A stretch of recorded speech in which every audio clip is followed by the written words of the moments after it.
Vamos voltar falando de futebol, falando exatamente do Atlético Mineiro. Olha, o lateral esquerdo Guilherme Arana concedeu entrevista hoje, entrevista coletiva lá na cidade do Galo, em Belo Horizonte, no CT do Atlético, e falou sobre esse jejum de vitórias do Atlético Mineiro neste momento. Ainda mais um clube que nos últimos anos conquistou títulos, isso incomoda bastante. E comigo não é diferente, com o grupo não é diferente. Por mais que a gente tenha um grupo muito bom, todo mundo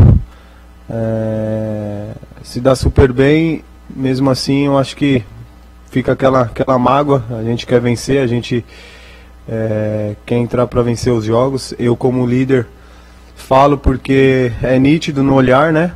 Mas assim, só a gente que pode mudar esse cenário, né? Eu acho que é até chato, já falei sobre isso, acho que ano passado, que a gente fala muito no trabalho, né?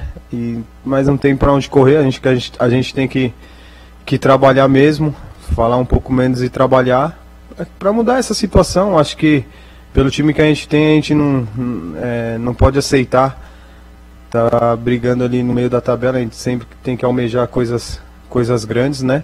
Claro que respeitando todas as equipes, mas a nossa equipe tem bastante qualidade, então a gente tem que assimilar as ideias do professor, ter mais responsabilidade, trabalhar mais para mudar esse cenário.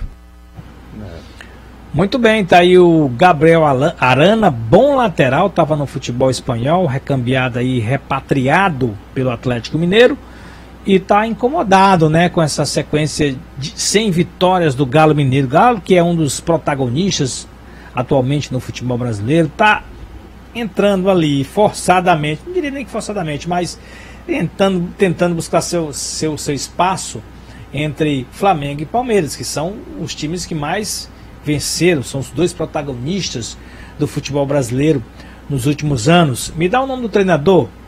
Eu sei que ele é argentino, me dá o nome dele aí, do ex-treinador. Então, o Eduardo Cudê. Eduardo Cudê. Que era o treinador antes do atual, que é o Felipão. Então, o Atlético Mineiro, que está realmente buscando o espaço dele, e conquistou, foi campeão brasileiro em 2021 e da Copa do Brasil, né?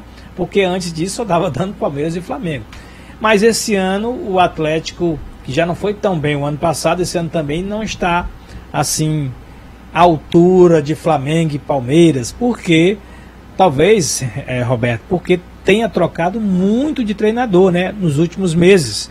Saiu o Cuca, entrou o Turco Mohamed, um treinador argentino, apesar desse nome Mohamed, ele é argentino. Depois veio o Eduardo Cudê, ficou pouco tempo, e agora já está aí com o Filipão, Luiz Felipe Scolari, comandando a equipe. Essa troca, claro, não é favorável, não beneficia um time de futebol.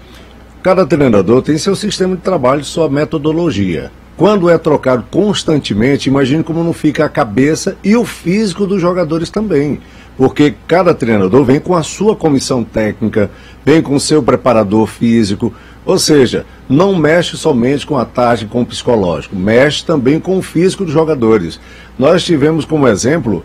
Logo após a saída do Jorge Jesus do Flamengo, quando chegou outros treinadores, e alguns jogadores, em algumas entrevistas, falaram isso praticamente, né? Não disseram de forma explícita, mas falaram praticamente o seguinte: olha, a gente não sente não é só na tática não, a gente sente no físico também por conta da mudança de preparação física. Por quê? Porque quando vem um treinador, vem toda uma equipe, todo um conjunto. Vem um preparador físico, vem o seu fisiologista, e cada um tem um método e um sistema diferente. Até você se reencontrar e se adaptar, demora ou se adequar melhor, requer tempo. Na maioria das vezes demora, né? São raras as vezes que muda-se uma comissão técnica em um time de futebol e rapidamente esse time dá uma resposta positiva. Geralmente demora um pouquinho. O Flamengo, depois que saiu o Jorge Jesus, demorou a se encontrar. E teve lá o Domenech Torrent, espanhol, teve Rogério Ceni, teve Paulo Souza, teve depois antes do Vitor Pereira teve o Dorival Júnior, Vitor Pereira, ou seja, só eu já falei cinco nomes, né?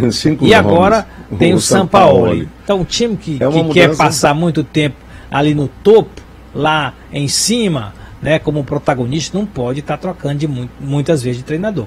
Exatamente. O brasileiro é terrível em relação a isso, né? Porque troca-se de treinador como se troca-se de roupa. Muito facilmente os times trocam de treinador. Diferentemente, por exemplo, da Europa, que o treinador fica muitos anos no clube, costuma ficar mais tempo e muito, né, do que no futebol brasileiro.